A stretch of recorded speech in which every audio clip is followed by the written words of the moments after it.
നമ്മൾ ഇന്ന് ഈ രണ്ട് 3-way ബോക്സ് സെറ്റ് ചെയ്തിട്ട് പ്ലേ ചെയ്യാൻ പോവാണ്. അപ്പോൾ ഇത് 8" 3-way സ്പീക്കറാണ്. അതായത് സ്വീറ്ററിൻ്റെ ഒരു 8" വൂഫറും സിപ്പിൻ്റെ ഒരു മിഡ് റേഞ്ചും സിപ്പിൻ്റെ ട്യൂട്ടറാണ് ഉപയോഗിക്കുന്നത്. അതായത് സ്വീറ്ററും സിപ്പും. സിപ്പിൻ്റെ RD02 നമ്മളിപ്പോൾ കുറച്ച് ദിവസം മുമ്പ് ഗീവ് അവേക്ക് കൊടുത്തിരുന്ന സെയിം ട്യൂട്ടറാണ്. സിപ്പിൻ്റെ 4" മിഡ് റേഞ്ചാണ്. സ്വീറ്ററിൻ്റെ 80 വാട്ട്സ് മാക്സിമം കിട്ടുന്ന വൂഫറാണ്.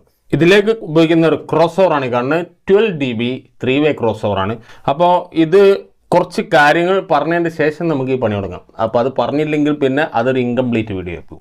അപ്പോൾ എന്താണ് പറയാനുള്ളതെന്ന് വെച്ചാൽ ഈ 3-way ബോക്സ് ചെയ്യുമ്പോഴാണ് ഏറ്റവും വലിയ കോംപ്ലിക്കേഷൻ കിടക്കുന്നത്, ഏറ്റവും വലിയ ചിലവ് കിടക്കുന്നതും എല്ലാം ഈ 3-way ബോക്സ് ചെയ്യുമ്പോഴാണ്. 2-way ബോക്സ് ചെയ്യുകയാണെങ്കിൽ ഇതും ഒരു ട്വീറ്ററും മാത്രം ഉപയോഗിച്ചാണ് ചെയ്യുന്നതെങ്കിൽ നമുക്ക് വളരെ കോംപ്ലിക്കേഷൻ കുറവാണ്, വളരെ സിമ്പിളാണ്, വളരെ പെട്ടെന്ന് എളുപ്പത്തിൽ ഉണ്ടാക്കിയെടുക്കാം. നമുക്ക് ഇതിനകത്തേക്ക് ചിലവും വളരെ കുറവായിരിക്കും. ഒന്നാമത്തെ സാധനം മെറ്റീരിയൽ കുറവാണ്, അതേപോലെ തന്നെ നമുക്ക് അതിനകത്തേക്ക് വർക്കും കുറവാണ്. 3-way ആകുമ്പോൾ വർക്ക് വളരെ കൂടുതലാണ്, അതുപോലെ തന്നെ മെറ്റീരിയൽ കൂടുതൽ വരും, എല്ലാം വളരെ കോംപ്ലിക്കേറ്റഡ് ആണ്. അതിനനുസരിച്ചിട്ട് 2-wayയും 3-wayയും തമ്മിൽ സെയിം വാട്ട്സ് ആൻഡ് സെയിം ഓംസിന് വളരെ വില വ്യത്യാസം ഉണ്ടാവും. 3-way ക്രോസ് ഓവർ വെച്ചിട്ട് ഈ ഒരു സാധനം വളരെ സിമ്പിളായിട്ട് സെറ്റ് ചെയ്തെടുക്കാം എന്നാണ് എല്ലാവരുടെയും ധാരണ. അപ്പോൾ അതിനെ പറ്റിയാണ് നമ്മളിപ്പോൾ ചെറിയൊരു കാര്യം സംസാരിക്കാൻ പോകുന്നത്. അതായത് 3-way ക്രോസ് ഓവർ ഉണ്ടെങ്കിൽ ഇതിനകത്ത് woofer, mid, twitter, common input എന്നുണ്ട്.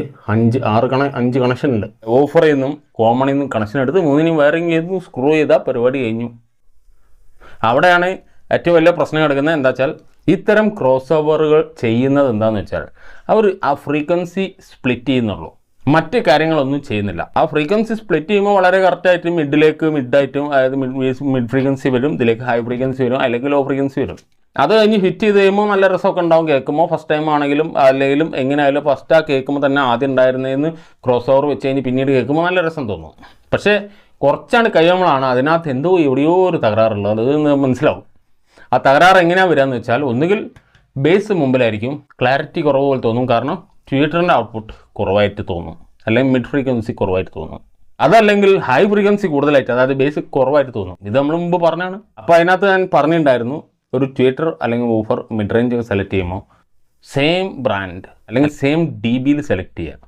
ഇപ്പോൾ ഈ വൂഫർ 87 dB, ഈ മിഡ് റേഞ്ച് 89 അല്ലെങ്കിൽ 88 dB, ഈ ട്വീറ്റർ 92 dB. അപ്പം ഇതിന്ന് ഈ വൂഫറിലേക്ക് എത്ര DBയുടെ ഡിഫറൻസ് ആണെന്ന് വെച്ചാൽ 5 DBയുടെ ഡിഫറൻസ്. 5 DB അധികമാണ്. അതായത് 87, 88, 89, 90, 91, 92 DB എന്ന് പറയുമ്പോൾ 5 DBയുടെ ഡിഫറൻസ് ഇതിൽ കാണിക്കുന്നുണ്ട്. ഈ 5 DBയുടെ ഡിഫറൻസ് ഉള്ളതിൽ ക്രോസ് ഓവർ കൊടുത്ത് നമ്മൾ സെറ്റ് ചെയ്യുമ്പോൾ ഈ 3-way ക്രോസ് ഓവറുകൾ 3-way സ്പീക്കേഴ്സിൽ വരുന്ന ആ ബാലൻസിങ് എന്ന് പറഞ്ഞ ഒരവസ്ഥ തെറ്റിക്കിടക്കുകയാണ്. ബാലൻസ് എപ്പോഴും ഇങ്ങനെ എടുക്കും, ഹൈ, മിഡ്, ലോ. ഇതാണ് ബാലൻസിങ് തെറ്റിയെടുക്കുക. അപ്പോൾ ബാലൻസിങ് കറക്റ്റായാൽ കറക്റ്റായിരിക്കും, എല്ലാ ഫ്രീക്വൻസിയും ഒരേ സ്പെക്ട്രത്തിൽ വരും. അപ്പോൾ ആ ബാലൻസിങ് ചെയ്യുക എന്ന് പറയുന്നത് നമ്മൾ ഒരു എൽപാഡ് എന്തെങ്കിലും ഉപയോഗിച്ച്, എൽപാഡ് എന്ന് പറയുമ്പോൾ ശരിക്കും പറഞ്ഞാൽ നമ്മൾ ഈ ട്വീറ്ററിൻ്റെ DB വൂഫർ അല്ലെങ്കിൽ മിഡ് റേഞ്ചിൻ്റെ ഫ്രീക്വൻസിയിലേക്ക് കുറച്ച് കൊണ്ടുവരാം. പിന്നെ ശ്രദ്ധിക്കാനുള്ള ഏറ്റവും വലിയ സംഭവമാണ് ഇതിൻ്റെ ടൈം അലൈൻമെൻറ്റ്. എന്തായാലും ഇപ്പോൾ നമ്മളിപ്പോൾ ഈ സ്പീക്കർ ബോക്സുകൾ ചെയ്തിട്ടില്ല, ഇതിൽ നമ്മൾ ബാലൻസിങ് വരെ ചെയ്തിട്ടുള്ളൂ. ടൈം അലൈൻമെൻറ്റ് എന്ന് പറയുമ്പോൾ ഈ വൂഫർ ഈ മിഡ് റേഞ്ചും തമ്മിൽ ഇങ്ങനെയാണ് നമ്മൾ ബോക്സിൽ സെറ്റ് ചെയ്യുന്നത്. ഒരൊറ്റ ബഫറിൻ്റെ മുകളിലാണ് സെറ്റ് ചെയ്യുന്നത്. ഇതേപോലെ തന്നെ ട്വീറ്ററും വരുന്നു. അപ്പോൾ ഇതിനെ നമ്മൾ ടൈം അലൈൻ ചെയ്യുമ്പോൾ ഇത് ഇങ്ങോട്ട് താഴ്ന്നിരിക്കണം, അതായത് ഈ മിഡ് റേഞ്ച് ഇങ്ങോട്ട് താഴ്ന്നിരിക്കണം. കൂടുതൽ പറഞ്ഞാലേ മനസ്സിലാവുള്ളൂ. അപ്പോൾ തൽക്കാലം ഈ രീതിയിൽ മനസ്സിലാക്കുക. അതേപോലെ തന്നെ ഇപ്പോൾ ട്വീറ്റർ ഇപ്പോൾ 2-way സ്പീക്കറാണ് ചെയ്യുന്നതെങ്കിൽ ഈ ട്വീറ്ററും ഈ വൂഫറും ഇങ്ങനെയാണ് ഇരിക്കുന്നത് 2-way സ്പീക്കറിൽ. അതേസമയം അത് നമ്മളിപ്പോൾ ഇവിടെ നോട്ടത്തിൽ നോക്കുകയാണെങ്കിൽ ഇങ്ങനെ ഇരിക്കണം എന്നുള്ളത് പറയാം. അപ്പോഴാണ് അതിൻ്റെ ടൈം അലൈൻമെൻറ്റ് റെഡി ആവുന്നത്. അപ്പോൾ ഇത്രയും കാര്യങ്ങളെ തൽക്കാലം പറയാനുള്ളൂ. ഇനി പറയാനുള്ളത് ഇതെങ്ങനെയാണ് ഫിറ്റ് ചെയ്യണമെന്ന്, എന്തൊക്കെയാണ് ചെയ്യേണ്ടതെന്ന് പറയാം. അപ്പോൾ ആദ്യം തന്നെ നമ്മളിപ്പോൾ ഇതിൽ ഫിറ്റ് ചെയ്യാൻ പോകുന്നത് ഇതിൻ്റെ ബൈൻഡിങ് പോസ്റ്റാണ്, ടെർമിനൽ. അപ്പോൾ ഇത് വെച്ച് കഴിഞ്ഞിട്ട് നമ്മൾ ഇതിനകത്ത് ഡാമ്പിങ് മെറ്റീരിയൽ പ്ലേസ് ചെയ്യും. അതായത് ബാക്കിൽ റെക്കോൺ ഷീറ്റ് ഈ സൈഡായിട്ടാണ് കൊടുക്കുന്നത്. അതിൻ്റെ ശേഷം ക്രോസ് ഓവറിൻ്റെ കംപ്ലീറ്റ് കണക്ഷനും കൊടുത്ത്, അതായത് ക്രോസ് ഓവർ കംപ്ലീറ്റ് വയറും പുറത്തേക്കിട്ടതിന് ശേഷം സ്പീക്കർ വെക്കുക. അവിടെ നിന്ന് അങ്ങോട്ട് നേരത്തെ പറഞ്ഞ പോലെ തന്നെ അത് എളുപ്പമാണ്, സിമ്പിളാണ്. പക്ഷേ ബാക്കിയുള്ളതൊക്കെ ചെയ്യാനാണ്. അതിനകത്ത് നമ്മൾ ആ എൽപാഡും കൂടി ചെയ്തിട്ടുണ്ട്. അതായത് 2 റെസിസ്റ്റർ ഉപയോഗിച്ചാണ് ഇവിടെ ഇപ്പോൾ നമ്മൾ എൽപാഡ് ചെയ്തിട്ടുള്ളത്. ആ ഒരു L എന്നുള്ള ഷേപ്പിൽ നിങ്ങൾക്ക് കാണാം. ആ ഉദ്ദേശത്തോടു കൂടിയാണ് അത് എൽപാഡ് എന്ന് പറയുന്നത് എന്നാണ് അതിൻ്റെ വിക്കിപീഡിയയിൽ നിങ്ങൾക്ക് വായിക്കാനായിട്ട്. അതിൻ്റെ ഡീറ്റെയിൽസ് ഞാൻ ഡിസ്ക്രിപ്ഷനിൽ കൊടുക്കാം, അതിൻ്റെ ലിങ്ക് നിങ്ങൾക്ക് വായിച്ച് മനസ്സിലാക്കാം. ഇപ്പോൾ ഇതിലേക്കാണ് ക്രോസ് ഓവറിൽ നിന്നുള്ള ഔട്ട്പുട്ട് നേരെ ഇതിലേക്കാണ് വരുന്നത്. ആദ്യം കണക്ഷൻ കൊടുക്കാം. അപ്പോൾ ഒരു ഓർഡിനറി ടൈപ്പ് തന്നെയാണ് നമ്മൾ ഇതിനകത്ത് ഉപയോഗിക്കുന്നത്. വളരെ കൂടിയ ടൈപ്പ് സ്പീക്കർ ബോക്സ് അല്ല, ഒരു ബഡ്ജറ്റ് ഫ്രണ്ട്ലി ആയിട്ടുള്ള സ്പീക്കർ ബോക്സ് ആയതുകൊണ്ടാണ് അത്യാവശ്യം വേണ്ട കാര്യങ്ങൾ ക്വാളിറ്റിയിലും ബാക്കി ഇങ്ങനെയുള്ള അത്യാവശ്യം വേണ്ട കാര്യങ്ങളൊക്കെ ഇതിൽ ക്വാളിറ്റി ചെയ്തിട്ടുണ്ട്. ഇത് മറച്ച് വെക്കുക. ഇനി കംപ്ലീറ്റ് വർക്കും ഈ ഭാഗത്താണ്. ഓക്കെ, അപ്പോൾ ഇതിൻ്റെ ഒരു അപ്പിയറൻസ് എങ്ങനെ ഇരിക്കും എന്നൊന്ന് കാണാൻ വേണ്ടിയിട്ട് ജസ്റ്റ് കാണിച്ചു തരാം. ഒരു ട്യൂട്ടർ നമ്മൾ ആദ്യം അവിടെ വെച്ച് പ്ലേസ് ചെയ്തു. Next mid. ഓക്കെ, ഇനി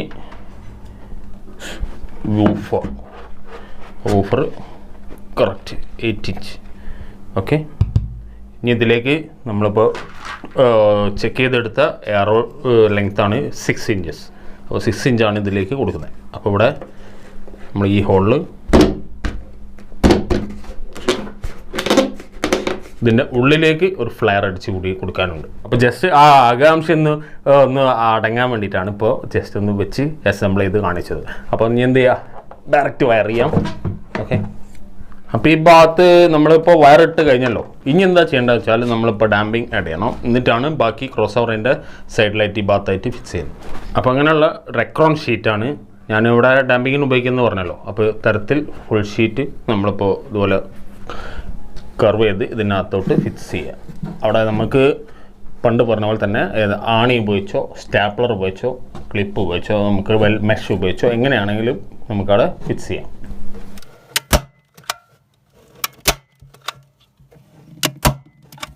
അപ്പോൾ ഇനി നമ്മൾ ആ ഇൻപുട്ട് വയർ നമ്മളിവിടെ കണക്ട് ചെയ്യുന്നു. ഇൻപുട്ട് ഈ പോയിന്റിലും കോമൺ ഇവിടെ ഇപ്പോൾ കണക്ട് ചെയ്യുന്നില്ല. മൊത്തത്തിലുള്ള കോമൺ ഒന്നിച്ചെടുത്തിട്ട് അവിടെ ആ പോയിന്റിൽ നമ്മൾ കണക്ട് ചെയ്യുന്നു. അപ്പോൾ ഇവിടെ ഇൻപുട്ടാണ് ഈ കണക്ഷൻ, റെഡ് വയർ ഇൻപുട്ട്. ഇനി ഈ 3 പോയിന്റിലേക്കുള്ള വയറുകൾ ഇട്ടിട്ട് അതിൻ്റെ കോമണും ഈ കോമണും കൂടെ കൂട്ടിയിട്ട് ഇവിടെ സോൾഡർ ചെയ്യുക. എന്നിട്ട് ഇതിൻ്റെ ഉള്ളിൽ സ്ക്രൂ ചെയ്യുക. അപ്പോൾ സോൾഡറിങ് മറ്റൊന്നും കാണിക്കാൻ അത് നമുക്ക് ചെയ്യാൻ അറിയാവുന്ന കാര്യങ്ങളാണല്ലോ. അപ്പോൾ അതുകൊണ്ടാണ് കാണിക്കാൻ. അപ്പോൾ ഇൻപുട്ട് ഇതാ 3 ഔട്ട്പുട്ടിൻ്റെ കോമണും ഇൻപുട്ടിൻ്റെ കോമണും കൂടി ഒന്നിച്ചും അങ്ങനെ ഓരോന്നും സെപ്പറേറ്റ് ആയിട്ട് ഇവിടെ കൊടുത്തിട്ടുണ്ട്. ഇനിയാണ് നമ്മൾ ഫസ്റ്റ് ട്യൂട്ടർ മിഡ് ഓരോന്ന് സെറ്റ് ചെയ്യാം.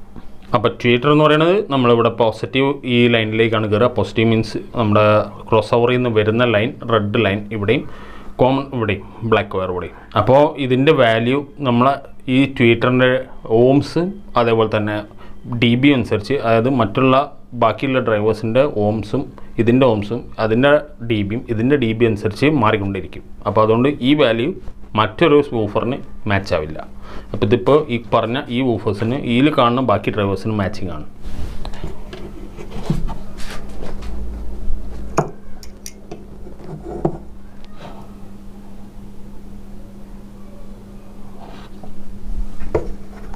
ഫസ്റ്റ് ചെക്ക് ചെയ്യാനുണ്ട്, എന്നിട്ട് ബാക്കി സ്ലീവിങ് ഒക്കെ.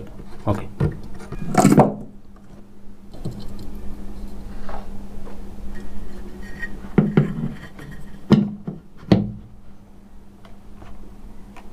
ഫൈനലി വൂഫർ നമ്മളെ ലെഡ് ഇതിനകത്തോട്ട് പോയി. ഓക്കെ,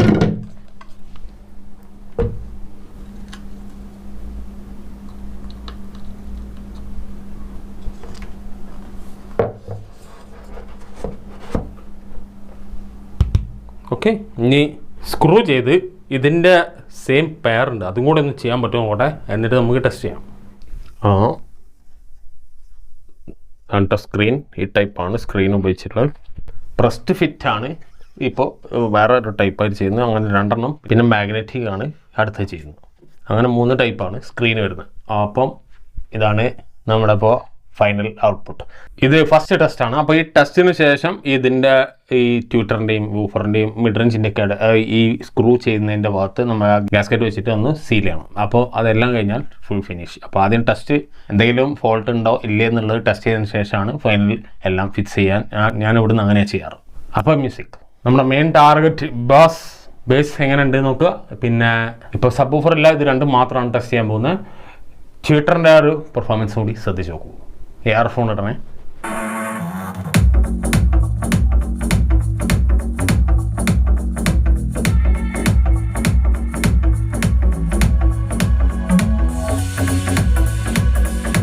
TM വെക്കില്ല, വരത്തനുള്ള മ്യൂസിക്കാണ്. അടുത്ത NCS മ്യൂസിക്.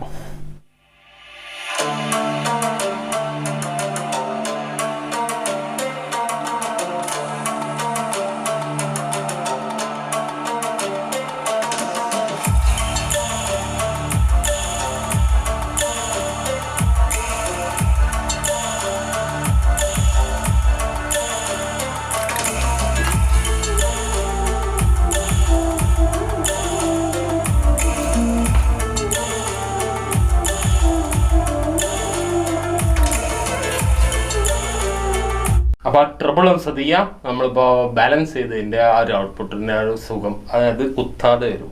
അങ്ങനെയാണ് ഇത് വരേണ്ടത്. ഏത് ട്യൂട്ടറും നിങ്ങൾക്ക് ആർക്കും ഇങ്ങനെ ചെയ്യാം. ആ ബാലൻസിങ് എങ്ങനെയാണ് ചെയ്യേണ്ടതെന്നുള്ള അത് സോഫ്റ്റ്വെയർ, ഒരുപാട് ഫ്രീ സോഫ്റ്റ്വെയർസ് ഉണ്ട്. അപ്പോൾ അത് ഏതെങ്കിലും ഉപയോഗിച്ചിട്ട് നിങ്ങൾക്ക് കണ്ടുപിടിച്ച് ചെയ്യാം.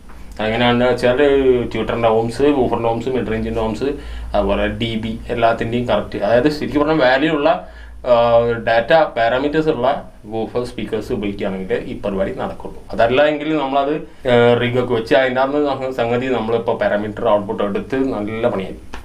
അപ്പോൾ ട്യൂട്ടർ ചെക്ക് ചെയ്ത് നോക്കുക.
അപ്പോൾ എന്താണ് നിങ്ങളുടെ അഭിപ്രായം? അപ്പോൾ ഇതേപോലെ 10 ഇഞ്ച് ഡെൻറ്റ് ഉപയോഗിച്ചിട്ട് നമ്മൾ ഇതേപോലെ 3-way സ്പീക്കർ ചെയ്തിട്ട് അതിനൂടെ JBL സബ് എല്ലാം കൂടെ വെച്ചിട്ടുള്ള ഒരു വീഡിയോ ആണത്. അപ്പോൾ അതിൽ ആ 2.1ൻ്റെ പെർഫോമൻസും ഇതേപോലെ തന്നെയാണ് അതിനകത്ത് കാര്യങ്ങളൊക്കെ ചെയ്തിട്ടുള്ള ഒരു വിധം.